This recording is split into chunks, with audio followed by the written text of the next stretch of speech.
আসসালামু আলাইকুম প্রিয় দর্শক, আজকে রেসিপি চালের গুঁড়ো ও তালের পাল্প দিয়ে কাপকেক। এর জন্য লাগবে তালের পাল্প 1 বাটি, মাঝারি সাইজের বাটি দিয়ে চালের গুঁড়ো, এটা শুকনো চালের গুঁড়ো, চিনি স্বাদ মতো, আর ময়দা নিয়েছি। ময়দা দিলে কেকটা নরম হবে, আর একক চালের গুঁড়ো দিলে শক্ত হবে। ময়দাটা চেলে নিতে হবে। একটা ডিম।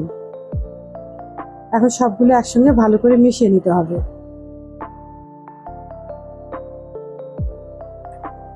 খুব ভালো করে মিশাতে হবে।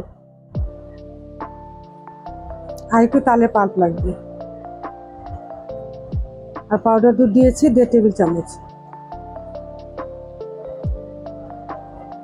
ব্যাটারটা খুব বেশি পাতলাও হবে না, ঘন হবে না। 1 চিমটি লবণ, সয়াবিন তেল দিয়েছি 2 টেবিল চামচ, ইস্ট পাউডার। ভালো করে গুলিয়ে ঢেকে রাখতে হবে কিছুক্ষণ। কাপে আগে থেকে তেল দিয়েছি, ব্রাশ করে নেব। তেল দিলে লেগে যাবে না, খুব সহজেই কেকটা ছিঁড়ে আসবে। কাপটা ভরপুর করে দেওয়া যাবে না, হাফ কাপ করে দিতে হবে, কারণ এটা অনেক বেশি ফুলে উঠবে।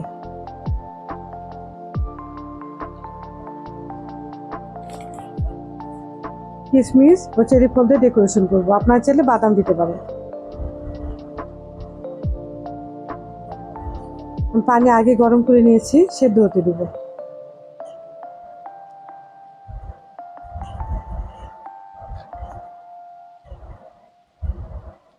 ফিরে আসলাম 45 মিনিট পরে। কত সুন্দর হয়ে ফুলে উঠেছে। টুথপিক বা কাঁটা চামচ দিয়ে চেক করে নেবেন হয়েছে কিনা, আর চাকু দিয়ে ছাড়িয়ে নিতে হবে।